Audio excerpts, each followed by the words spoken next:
PSL और PCB PSL, PCB और मुल्तान सुल्तान के जो ऑनर अली तरीन के दरमियान जंग चल रही है, वो भी एक इंटरेस्टिंग जंग है। अली तरीन साहब ने जो उन्हें लीगल नोटिस मिला उसे फाड़ के फेंक दिया। रीजन पूरी इस रीजन के पीछे जो अमल है वो क्या है जी? अली तरीन साहब इससे पहले पीसीबी पे और पीएसएल पे तनकीद करते थे। जो पीसीबी का कहना है कि जी एक पाकिस्तानी ब्रांड को अली तरीन ने नुकसान पहुंचाने की कोशिश की। अली तरीन की को इस तरह की तनकीद पे लीगल नोटिस भी भेजे गए, लेकिन मुल्तान सुल्तान को नोटिस भेजे गए। मुल्तान सुल्तान ने इसका कोई रिप्लाई नहीं किया। इसके बाद जो लीगल नोटिस भेजा गया, उस लीगल नोटिस में बहुत सी खामियां, इस तरह कह सकते हैं कि ये मामले को बड़े से खुश असूबी से तय किया जा सकता था, लेकिन लीगल नोटिस को पहले ये कहा गया कि मुल्तान सुल्तान की जो फ्रेंचाइज है वो मनसूख कर दी गई है, जिस पे हो सकता है कि मालिक को गुस्सा आया। लेकिन अली तरीन की जो बातें हैं वो काफ़ी हद तक ठीक हैं, लेकिन अली तरीन कहते क्या हैं पहले वो ज़रा सुनिए। हेलो फ्रेंड्स, अस्सलाम वालेकुम। हमारी फेवरेट पीएसएल मैनेजमेंट ने मुझे एक लीगल नोटिस भेजा जिसमें वो कह रहे हैं कि अगर मैंने अपनी तमाम बातें जो मैंने पीएसएल मैनेजमेंट के ख़िलाफ़ की हैं वो वापस ना ली और पीएसएल मैनेजमेंट को एक पब्लिक अपॉलॉजी ना की तो वो हमारा Multan Sultan franchise agreement cancel कर देंगे और मुझे हमेशा के लिए ब्लैकलिस्ट कर देंगे पीएसएल से, ताकि मैं कभी भी कोई टीम ना ले सकूं। देखें, यही तो इशू है। आप लोग चाहते नहीं हैं कि आप लोग अपने स्टेक होल्डर के साथ काम करें। आप बस चाहते हैं कि हम सब चुप करके बैठें और आपकी लाइन टो करें।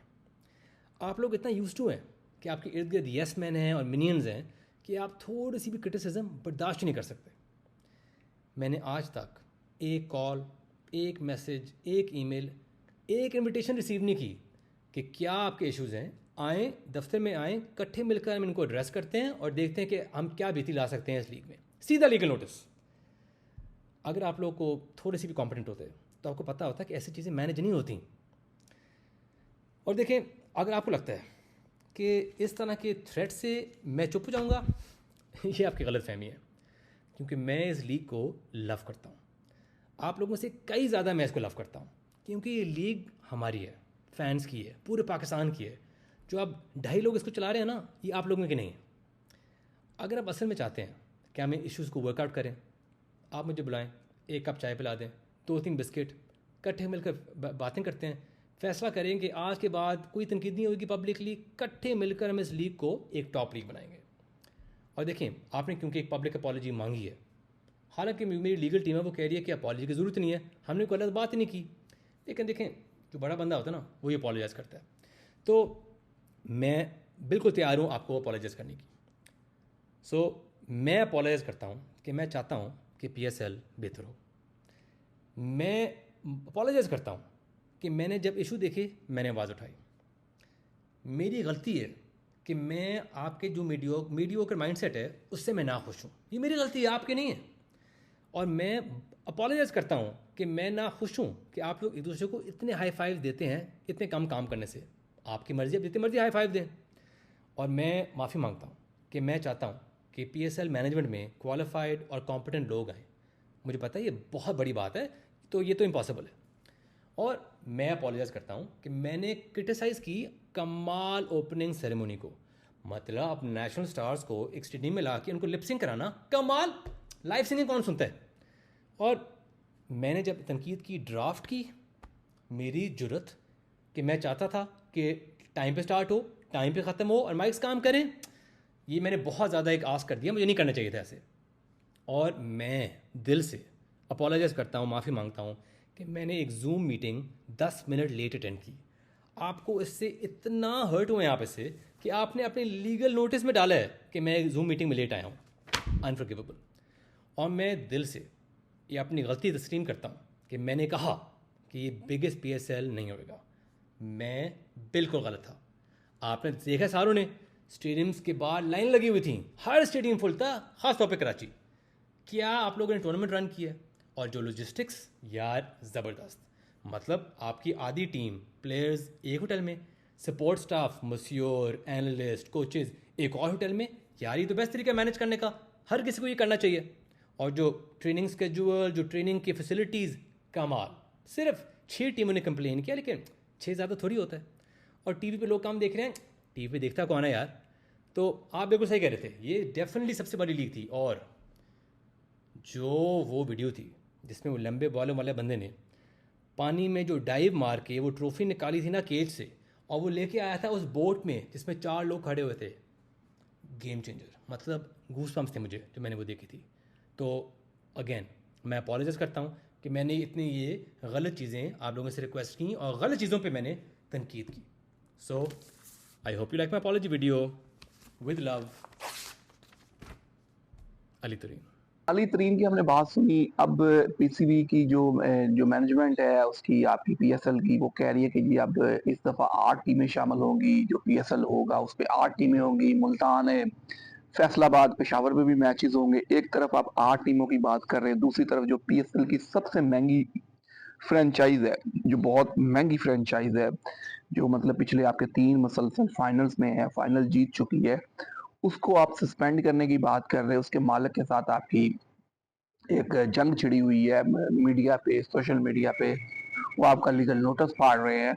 ये मामलात को बड़ी खुश असलूबी से भी हल किया जा सकता था, लेकिन हमारे शायद पीसीबी साहब जो बड़े चेयरमैन साहब हैं, उन्हें लगता है कि हर चीज़ को डंडे के ज़ोर पे हल किया जा सकता है। बहुत सी चीज़ें डंडे के ज़ोर पे हल नहीं होती। अब आने वाले दिनों में जी पीएसएल भी बहुत करीब है, टी20 वर्ल्ड कप भी करीब है। देखते हैं टी20 वर्ल्ड कप के बाद पीएसएल होती है, पहले होती है, दो मामलात बड़े गमगीन है। तो लेकिन यहाँ पे पाकिस्तान में जो मामला है, अब इस मामले को किस तरह हल किया जाता है, ये भी एक इंटरेस्टिंग पॉइंट है। क्या मुल्तान सुल्तान को सस्पेंड किया जाता है, किसी और ऑनर को दी जाती है, ये भी एक इंटरेस्टिंग सवाल है। 2 नई टीमें आनी है इस बार, क्या वो आ पाएंगी? फिर सब जो दोबारा रीवैल्यू होनी है टीमों की इस दफा, वो भी है कि जी दोबारा से इन टीमों के पैसे दी जानी है, क्या फ्रेंचाइज वाले दोबारा से पैसे देंगे? बहुत से ऐसे सवाल हैं जिनके जवाब अभी ढूंढने हैं, पीसीबी ने भी ढूंढने हैं, पीएसएल की मैनेजमेंट में ढूंढने हैं। क्या ये पाकिस्तान का इतना बड़ा ब्रांड है, बन चुका है, क्या इस ब्रांड को अब नुकसान पहुंचने वाला है? बहुत से लोग तो कहते हैं कि ये उस तरह ब्रांड बन ही नहीं पाया जिस तरह इसको बनना चाहिए था। नजम सेठी की एक अच्छी काविश थी। सिटी साहब को जितना भी आप याद करें, पीएसएल को शुरू करवाने में, 2 उसके सीजन करवाने में नजम सेठी साहब का बड़ा हाथ है। उन्होंने एक इनिशिएटिव लिया तो आज पीएसएल खड़ा हो चुका है। अब पीएसएल मेरे ख्याल 10 होने जा रहा है और 10 में 2 नई टीमें आनी है। पिछले साल भी आनी थी लेकिन नहीं आ पाई, और इस दफा आ पाएंगी। तो ये एक सवाल जरूर है और इसका जवाब भी तलाश करेंगे कि वाकई ऐसा होगा या नहीं होगा। दूसरी तरफ अगर बात करें पाकिस्तान टीम की, तो इंटरेस्टिंग डेवलपमेंट यही है जी कि टेस्ट तो सीरीज हम जिस तरह करके बराबर कर बैठे हैं साउथ अफ्रीका से। अब टी20 आने वाली है 28 अक्टूबर से, टी20 शुरू होने वाली है। साउथ अफ्रीकन टी20 टीम पाकिस्तान आ भी चुकी है और पाकिस्तान टी20 टीम का जो ऐलान हुआ है उसमें अब देखते हैं किंग बाबर भी है। किंग बाबर पे हमारे जो रेड बॉल के कोच है अजहर महमूद साहब, वो कहते हैं कि जी बाबर साहब को अब डोमेस्टिक क्रिकेट खेलनी चाहिए। बाबर और अब्दुल्ला शफीक को डोमेस्टिक क्रिकेट खेलनी चाहिए। इन्होंने डोमेस्टिक क्रिकेट बहुत कम खेली है। ये बड़े मैचेस को प्रेशर बर्दाश्त नहीं कर पाते। प्रेशर बर्दाश्त करने के लिए जरूरी है कि प्लेयर्स को डोमेस्टिक क्रिकेट खेली जाए। दूसरी तरफ बाबरिस्तान फैन क्लब बन रहा है सिडनी, जो बिग बैश में सिडनी सक्सेस की टीम है, वो बाबर के लिए एक नया फैन क्लब बना रही है, बाबरिस्तान बना रही है। वो उस पे बाबर बाबर आजम क्या कहते हैं, जरा वो सुनिए। Hello everyone, I am Babar Azam. I am very excited to invite you Babar San Sports Zone at the Sydney Sixers home matches at the SCG. Let's bring your passion and make it SCG our home.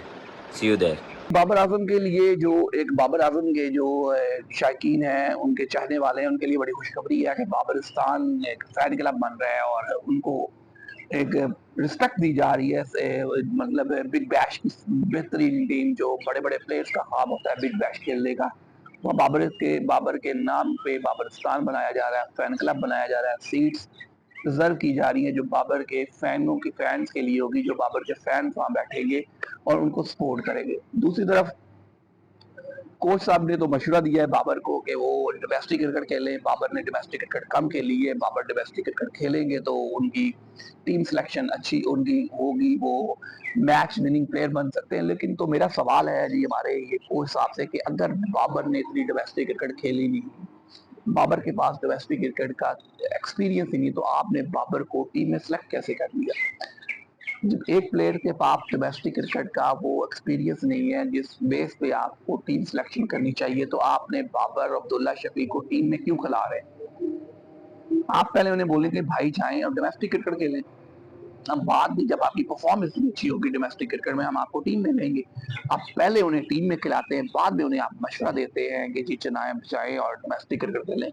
Coach साहब को भी अल्लाह ही हाफ़िज़ है जी, ये जी chief हमारे जो coach है, head coach है जी, टेस्ट क्रिकेट के हेड कोच है। पहले ये हमारी टीम के एक अरसे में बॉलिंग कोच रहे हैं और जो टीम की बॉलिंग थी ये इनकी औसतन जो है ये उमर गुल से भी, जो हमारे कोच है उनकी इनकी उमर गुल से भी लेवल दर्जे की है। एक मिडिल क्लास के ऑलराउंडर थे और ये ऑलराउंडर ऐसे ऑलराउंडर थे जिनके बाद अब्दुल रज़ाक ने आके इनकी ऑलराउंडरिंग के सत्यानाश कर दिया और इनकी ऑलराउंडिंग अब बॉलिंग कोच से हेड कोच तक आ गई। ये भी एक सवाल है कि अगर हमारे हेड कोच के मशवरे ऐसे होंगे, प्रेस कॉन्फ्रेंस पे आके, मैच पे आके अपनी जिम्मेदारी नहीं लेना कि मतलब मेरी गलती है जी हमारी टीम अच्छा परफॉर्म नहीं कर पाई, बल्कि ये कहना है कि जी अब्दुल्ला शफी और बाबर जाके डोमेस्टिक क्रिकेट खेले, तो ये भी एक अलमिया ही कह सकते हैं। अब 28 अक्टूबर से जो T20 सीरीज होने जा रही है उस पर भी हम आपसे बात करेंगे। जो T20 मैचेस पाकिस्तान और जनूबी अफ्रीका के दरमियान खेले जाएंगे। दूसरी तरफ अफगानिस्तान ज़िम्बाब्वे टेस्ट मैच भी चल रहा है, अफगानिस्तान को उस पर जुर्माना भी हुआ है टेस्ट मैच पे। तो क्रिकेट इस टाइम में क्रिकेट का अरूज चल रहा है क्योंकि सर्दियां आ रही हैं, तो सर्दियों में वैसे ही हॉट बॉल पाकिस्तान में तो T20 लीग्स होना शुरू हो जाती है, तो T20 का दौर शुरू हो जाता है। इंटरनेशनल लेवल पे भी इस टाइम क्रिकेट का अच्छा खासा फैला हुआ रहता है। रहते को मतलब ऑस्ट्रेलिया इंडिया सीरीज चल रही है, जिम्बाब्वे वेस्ट इंडीज चल रही है, वेस्ट इंडीज श्रीलंका चल रही है, जिम्बाब्वे अफगानिस्तान चल रही है, अफगानिस्तान को जुर्माना हुआ। तो पाकिस्तान का जो T20 स्क्वाड है उस पर हम बात करेंगे जब पाकिस्तान का मैच से पहले, जब पाकिस्तान और जनूबी अफ्रीका का मैच होगा उस दिन दोनों स्क्वाड की बात करेंगे। T20 में जो सबसे अच्छी कम हुआ है वो बाबर का, और हमने पहले भी बात की थी वो हमारे फास्ट बॉलर जो नसीम शाह उनका कम हुआ है, तो ये एक अच्छी साइड है। तो लेकिन जनूबी अफ्रीका की जो T20 साइड है वो इतनी कम नहीं है कि जो पाकिस्तान एक अच्छा मैच आपको देखने को जरूर मिलेगा। न्यू साइड पाकिस्तान की होगी, पुराने प्लेयर्स भी होंगे, लेकिन न्यू साइड कॉम्बिनेशन के मुताबिक सलमान अली आगा जिसके कप्तान है, तो कप्तान तो T20 का कप्तान तो शीन अफरीदी को होना चाहिए था, लेकिन उन्हें वनडे का कप्तान बनाया हुआ है, और जिसको T20 का कप्तान होना चाहिए उसको वनडे का बनाया है, और सलमान अली आगा जिसे कप्तान नहीं होना चाहिए उसे कप्तान बनाया हुआ है। तो ये एक देख सिलेक्शन में ये देखते नहीं है कि डोमेस्टिक क्रिकेट खेलना जरूरी है या नहीं जरूरी। बहुत से लोगों का इम्तिहान तो है, तो लेकिन ये इम्तिहान के साथ साथ पाकिस्तान के लिए वर्ल्ड T20 जो वर्ल्ड कप है उसके लिए उसकी भी वेकअप कॉल होगी, जो अपने होम सीरीज में जनूबी अफ्रीका के साथ खेल रहा है, तो वहां से टीम का जो मेरिट है वो लिस्ट बनती है, और वो जो इनके मेरा T20 के हमारे यहाँ तो वही है जो न्यूजीलैंड के हेड कोच थे, और वो मिसी वही नाम है उनका समथिंग कोच है, तो देखते हैं हेड कोच। और ये और दूसरी तरफ पीसीबी और मुल्तान सुल्तान का जो मामला है वो किस करवट बैठता है, ऊंट किस करवट बैठेगा, ये भी एक देखने वाला। क्या वाकई 8 टीमें इस पीएसएल में खेल पाएंगी? क्योंकि मुझे नहीं लगता कि 8 टीमें आएंगी, क्योंकि अभी बैट होनी है, इन टीम्स को भी आपने दोबारा बैट करना है और नई टीम की बैटरी होनी है। लेकिन 5 ऑनर्स, छठा मुल्तान सुल्तान को तो आपने सस्पेंड किया है, उनके ऑनर अब देखते हैं उनके ऑनर चेंज होंगे। इन हालात में कौन नया ऑनर आता है? क्या आप महंगी तरीन टीम को सस्ती टीम करके बेचेंगे? ये भी एक सवाल है। 5 owner, Islamabad United, Karachi King, Quetta Gladiator, Peshawar Zalmi और लाहौर कलंदर, ये कभी भी नहीं चाहेंगे कि 2 का पीएसएल में इंट्रोड्यूस हो और 2 नई फ्रेंचाइज बने, क्योंकि ये तो बहुत पहले बन जाना चाहिए था। 5 जब पीएसएल 5 और 6 सीजन हो चुका था तभी पाकिस्तान की में फ्रेंचाइज में 2 नई टीमें इंट्रोड्यूस हो जानी चाहिए थी, ताकि 8 होती और अब जाके 10th में 2 और नहीं होती और 10 टीमें इस टाइम पाकिस्तान पीएसएल खेल रही होती। जितने भी आप मॉडल देखें, आप आईपीएल देख ले, आईपीएल में भी इसी तरह के मॉडल को फॉलो किया गया, और अब देखिए उनकी टीमें देखें, प्लेयर्स आपको फ्री मिलेंगे, अच्छी क्रिकेट आपको देखने को मिलेगी। जब 10 टीमें होगी, 5 टीमें होंगी, एक लंबा पीएसएल होगा, 5 टीमें एक पोल में होंगी, 5 टीमें एक पोल में होंगी। पोल मैचेस आपको लंबे मिलेंगे, तो मतलब अगर 1 महीने का पीएसएल होता है तो आप 1.5 महीने तक पीएसएल को लेके जा सकते हैं। तो एक लंबी क्रिकेट लोगों को देखने को मिलेगी, फिर अच्छे प्लेयर्स मिलेंगी। जितनी आपकी फ्रेंचाइज़ ज़्यादा होंगी, उतने मौके ज़्यादा होंगे, उतने ही प्लेयर्स को ज़्यादा मौका खेलने का मिलेगा। आपके प्लेयर्स को बैक बेंचेस पे बैठने की ज़रूरत कम महसूस होगी, ज़्यादा प्लेयर्स आपको ग्राउंड में नज़र आएँगे, जहाँ से आपको टैलेंट नज़र बहुत सा टैलेंट पाकिस्तान का पीएसएल से आया, लेकिन हमने उनको ज़ाया किया, जिसमें बड़ी मिसालें हैं, लेकिन हम उन मिसालों को बार-बार रिपीट करने की ज़रूरत नहीं है मेरा ख्याल है। लेकिन अब आने वाले दिनों में ये देखना होगा कि पीएसएल और पीसीबी और मामला है मुल्तान सुल्तान का, ये किस तरह हल होता है, ऊँट किस करवट बैठेगा। अली तरीन माफ़ी मांगेंगे, माफ़ी मांगने का मेरा ख्याल सवाल पैदा नहीं होता। जिस तरह उन्होंने पीसीबी का लीगल नोटिस फाड़ा है, उसके बाद पीसीबी के चेयरमैन जो है मोहसिन नकवी साहब बड़े गुस्से वाले हैं। तो अब देखते हैं कि गुस्सा किस करवट जाता है। अगर टीम सस्पेंड होती है, क्या ये सस्ते दामों की टीम बिकेगी? महंगी पीएसएल की टीम अब सस्ते दामों कौन खरीदेगा? इन हालात में क्या 2 नए ओनर्स पाकिस्तान वाकई आएंगे? तो ये वो जो बातें अच्छी हैं, एक तो फैसलाबाद स्टेडियम बहाल होने जा रहा है, वहाँ पे पीएसएल के मैचेस होंगे। दूसरा पेशावर स्टेडियम की बहाली की बात हो रही है जी, वहाँ भी पीएसएल के मैचेस होंगे। ये 2 एक अच्छी बातें हैं, जो कि पेशावर ज़ल्मी को अपने होम ग्राउंड पे मैचेस मिलेंगे, तो ज़रूरी है कि वहाँ के लोग ग्राउंड में आएँ, रश होगा, एक एंटरटेनमेंट होगी, मज़ा होगा। एक और अच्छी बात जो पीएसएल के चीफ एग्जीक्यूटिव ने की है, वो ही उन्होंने कहा कि टिकटें सस्ती होना चाहिए। ये उनकी एक अच्छी बात थी। लेकिन अगर आपने पीएसएल को ब्रांड बनाना है, तो लोगों का ग्राउंड में आना बहुत ज़रूरी है। अगर लोग ग्राउंड में नहीं आएँगे, तो पीएसएल ब्रांड नहीं बन पाएगा।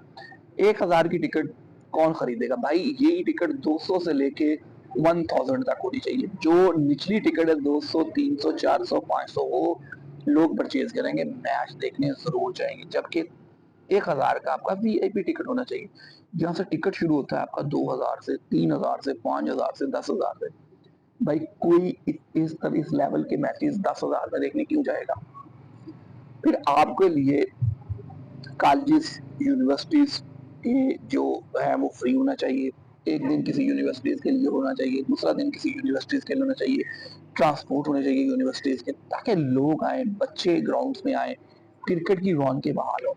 लेकिन देखते हैं कि पीसीबी इस पे क्या करता है, पीएसएल की इंतजामिया इस पे क्या करती है। सबसे पहले तो उनको मुल्तान सुल्तान का मामला हल करते हैं, वो मामला हल कर पाते हैं नहीं या नहीं कर पाते, ये भी एक सवाल है, ये भी हम देखते हैं। और 28 को टी20 मैच भी है, उस पे मैच से पहले बात करेंगे। दोनों टीमों की जब अनाउंसमेंट होगी, तो फिर आपसे बात करेंगे उस टी20 मैच पे।